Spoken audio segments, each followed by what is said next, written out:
আসসালামু আলাইকুম। সবাই কেমন আছেন? আশা করি সকলেই ভালো আছেন। আজকের এই ভিডিওটি মাইক্রোসফট এক্সেলে যারা একদম নতুন শুরু থেকে কাজ শিখতে চাচ্ছেন তাদের জন্য খুবই খুবই গুরুত্বপূর্ণ। আশা করি ভিডিওটি শুরু থেকে শেষ পর্যন্ত দেখলে মাইক্রোসফট এক্সেলের যে ভিত্তিটি ছিল সেটি কেটে উঠবে। তাহলে চলুন স্ক্রিনে। অফিস থেকে আমাকে এমন একটি ডাটা সেট দেওয়া হয়েছে এবং বলা হয়েছে প্রত্যেকটা পোর্টসের মান্থ ওয়াইজ আলাদা আলাদা অ্যাভারেজ সেলস বের করার জন্য। তো আমরা এটি কীভাবে বের করব মাইক্রোসফট এক্সেলে আমরা এখন তা দেখব। প্রথমে ইকুয়াল টু সাইনকে কল করব, অ্যাভারেজ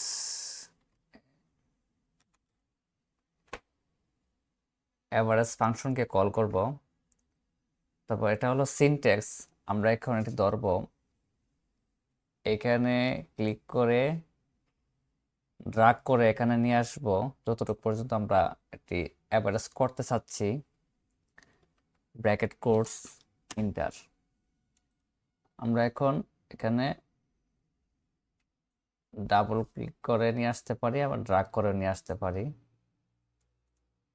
এখন আমরা এখানে দেখব নিচে অ্যাভারেজ, এখান থেকে ড্রাগ করে নিয়ে এসে নিয়ে আসবো, ব্র্যাকেট ক্লোজ।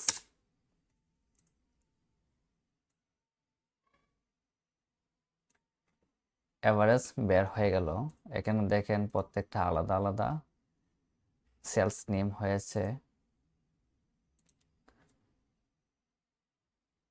তো আমরা এখন দেখব অ্যাভারেজ ইফ কিভাবে কাজ করে।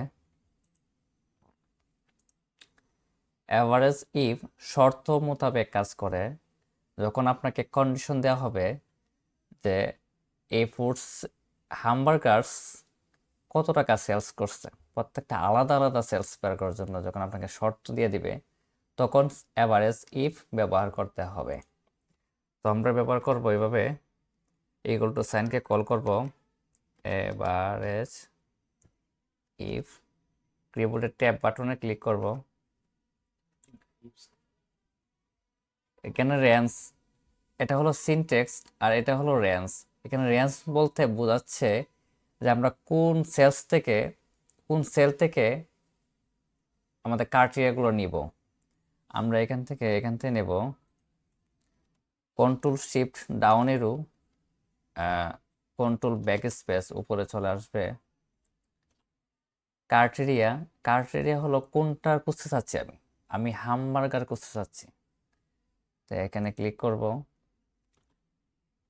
অ্যাভারেজ রেঞ্জ, কোন রেঞ্জের অ্যাভারেজ বের করব, তো এখানে এটি বের করব সেলসের। তো control shift down arrow, control back space, bracket close inter, বের হয়ে গেছে। এখানে হামবার্গার্সের অ্যাভারেজ সেলস কত বের হয়েছে। এখন আপনি যদি চান এখানে পিৎজা কত, পিৎজা এত বের হয়েছে, হটডগসের কত, হটডগসের এত বের হয়ে গেছে। এভারেজ ইজ একটি শক্তিশালী ফাংশন, এটি মাল্টিপল শর্ত সাপেক্ষে কাজ করতে পারে। যেমন আমরা একটি উদাহরণ দেখতেছি, এখানে বলা হয়েছে হামবার্গার্স চিটাগং এরিয়াতে কত টাকা অ্যাভারেজ সেলস করছে তা দেখাও। তো আমরা এটি এখন কিভাবে বের করতে হয় তা দেখব। Average ifs average range, average range হলো আমাদের সেলগুলো, control shift down arrow, control back space, criteria range 1, মানে আমি হামবার্গার্স যা চাচ্ছি সেগুলো কোথায় আছে, আমার এগুলো এখানে আছে। Control shift down arrow, control back space, criteria কার চাচ্ছি, হামবার্গার্সে চাচ্ছি। ক্রাইটেরিয়া রেঞ্জ 2 মানে শর্ত 2,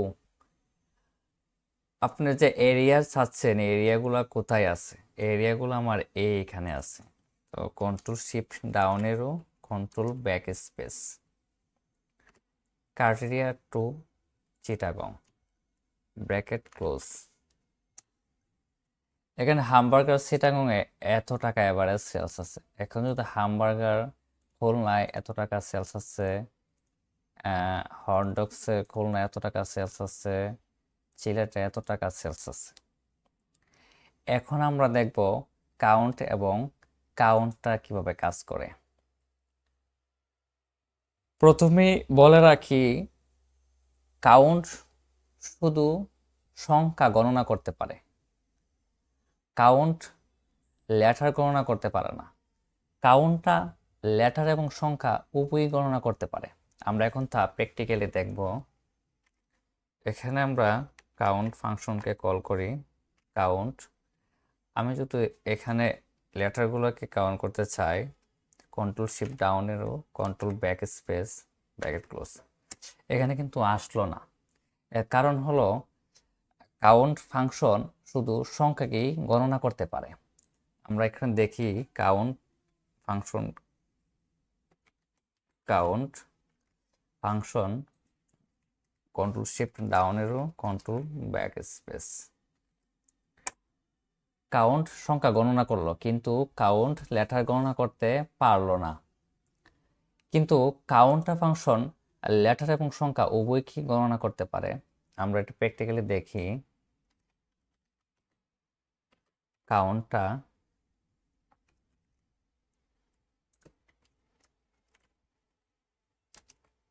ব্র্যাকেট ক্লোজ 666 রেঞ্জে ডাটাগুলো আছে। আমরা এখানে দেখি, ইকুয়াল টু কল করলাম, কাউন্ট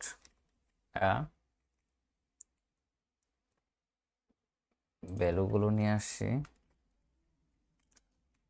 কন্ট্রোল, এই যে আমাদের রেজাল্টগুলো চলে আসলো। আমরা এখন দেখব কাউন্ট ইফ কিভাবে কাজ করে।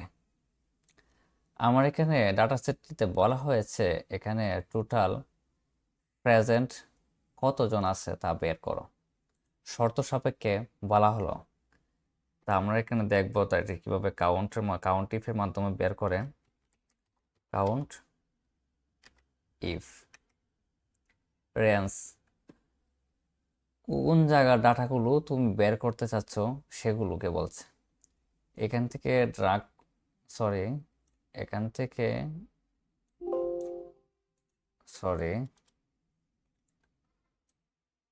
এখান থেকে এখান পর্যন্ত ক্রাইটেরিয়া কি, আমি পি কে কাউন্ট করব, মানে প্রেজেন্ট কতজন আছে এগুলো কাউন্ট করব। এখানে একটা কথা বলে রাখি, যখন আপনি ফাংশনের ভিতরে লেটার লিখবেন তখন আপনি ডাবল কোটেশনের ভিতরে লেটার লিখতে হবে, না হলে কিন্তু আসবে না result. Double quotation P, double quotation bracket close. এখানে আমার রেজাল্ট চলে আসলো। এখানে কিভাবে অ্যাবসেন্ট, লেট, এগুলা আপনাদের জন্য বাড়ির কাজ রয়ে গেল। কাজগুলো আপনারা প্র্যাকটিস করবেন, তাহলে দ্রুত শিখতে পারবেন। এখন আমরা দেখব কাউন্ট ইফসের কাজ।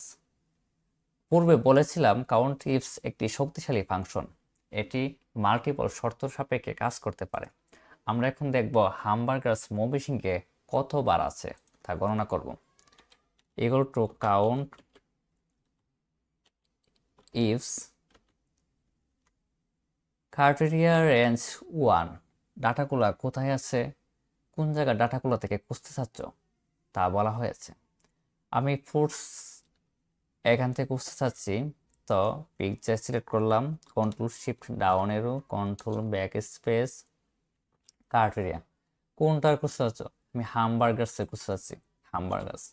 ক্রাইটেরিয়া রেঞ্জ 2, কোন আবার এরিয়া কোন জায়গার আছে, কোন জায়গার এরিয়াগুলো খুঁজতে চাচ্ছ, এখানে এরিয়া আছে, control shift down arrow, control back space, criteria. কার খুঁজতে চাচ্ছ, ময়মনসিংহের খুঁজতে চাচ্ছি, ব্র্যাকেট ক্লোজ। হামবার্গার স্মো মেশিনকে 2বার আছে। আমরা দেখব সিলেটে কতবার আছে, সিলেটেরও 2বার আছে। আমরা যদি একটু পরিবর্তন করে দেই, পিৎজা সিলেটে কতবার আছে, পিৎজা সিলেটে 2বার আছে। আমরা এটা নিয়ে আসি, pizza select, control C, control A, তো পরিবর্তন হচ্ছে কিন্তু হামবার্গার্সে যায় আবার হামবার্গার্স দুইবার, হামবার্গার সিলেটে দুইবার আছে, কন্ট্রোল সি বি, পরিবর্তন হচ্ছে, এর মানে আমাদের ফাংশনগুলো পরিপূর্ণভাবে কাজ করতেছে। তো ভিডিওটি ভালো লাগলে লাইক এবং শেয়ার করে দিবেন বেশি বেশি। ধন্যবাদ।